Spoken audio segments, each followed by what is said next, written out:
Satu perkataan boleh? Dinamika. Dinamika di dalam puisi. Ramai kata puisi mesti ada lenggok-lenggok bahasa seperti mendayu-dayu. Tak seperti itu. Puisi harus dinamika mengikut pemilihan tema dan juga apa yang ingin kita sentuh dan cara yang paling berkesan untuk disampaikan. Berentak, aksi, padat. Saya mula menulis seni kata Dikir Barat dan saya berlatih di situ untuk menulis kata-kata yang berentak. Seorang penulis tu harus bertanggungjawab untuk memastikan yang karyanya tidak bosan untuk pembaca. Santai, suspense, membawa sedikit message lah. Sebab itu gaya saya. Eksperimental. Yang penting mesej positif dan boleh mempertingkatkan moral seseorang tu, itu yang penting. Saya rasa writer's block itu berlaku pada semua penulis. Untuk saya, writer's block adalah baca. Saya akan tidur. Apabila kita tidur, kita bermain-main dengan bermacam-macam visual. Saya ketepikan, saya buat benda lain lah. Secara luar sadar, kadang benda tu akan timbul. Saya tidak ada writer's block. Kenapa? Sebab saya tulis dalam pelbagai genre. Kecuali teater. Saya boleh beralih pada novel kanak-kanak. Kalau saya jenuh, saya boleh beralih pada novel dewasa. Kalau saya jenuh, saya boleh beralih pada drama TV. Dia jenuh tapi jangan bosan. Distraction ataupun gangguan. Setiap saat, setiap minit ada sahaja yang mengganggu perhatian pembaca kita. Itu cabaran bagi kami sebagai penulis. Saya harus mengekalkan semacam ketekalan atau konsistensi dalam penulisan. Tahap penulisan saya yang lebih tinggi. Kalau rendah, itulah cabaran yang tak boleh saya terima. Untuk khalayak ramai, apa yang diorang lihat ialah end product dia. Tapi proses di mana kita perau otak, duduk depan komputer 2-3-4 jam, tenung kertas putih yang tak ada apa-apa tu. Kalau itu manuskrip saja tahu 10 kali ulang-ulang. Adakah ni yang terakhir? Adakah ni yang paling sempurna? Kemahiran itu dicapai melalui pembacaan.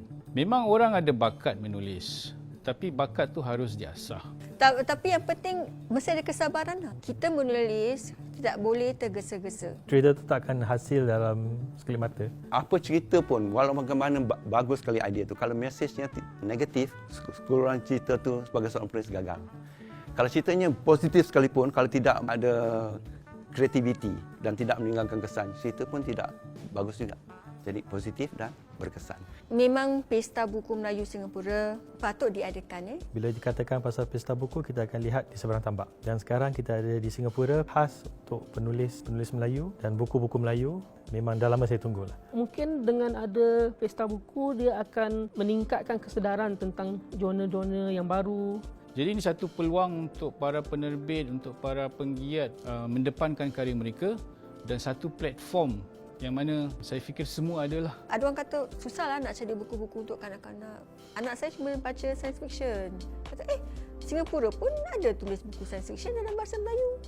Ada juga buku kanak-kanak. Jadi pasal mereka tidak tahu. Kita harus menyokong setiap karya seni. Kalau kita menyokong karya tempatan ataupun karya penulis sendiri, kita sebenarnya bukan membaca karya mereka. Kita membaca karya kita sendiri. Kita membaca cerita kita sendiri. Apa yang mereka lantunkan, apa yang mereka kisahkan adalah refleksi masyarakat, refleksi cerita kita juga. Setiap karya berpotensi menjadi rakaman masyarakat pada sesuatu masa.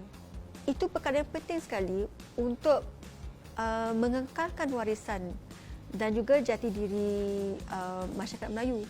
Kita tahu bahawa penulis-penulis Singapura kita hebat dan kita ada banyak pemenang anugerah dan juga penulis-penulis yang mendapat anugerah antarabangsa. Kita harus pamerkan dan kita harus sokong penulis-penulis begini.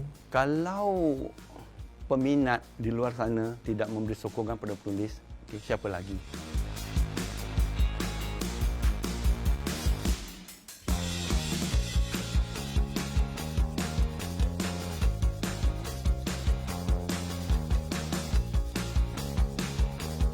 Datanglah beramai-ramai Ke Pesta Buku Melayu Singapura 2020. Bacalah karya tempatan, sokonglah budaya kita sendiri.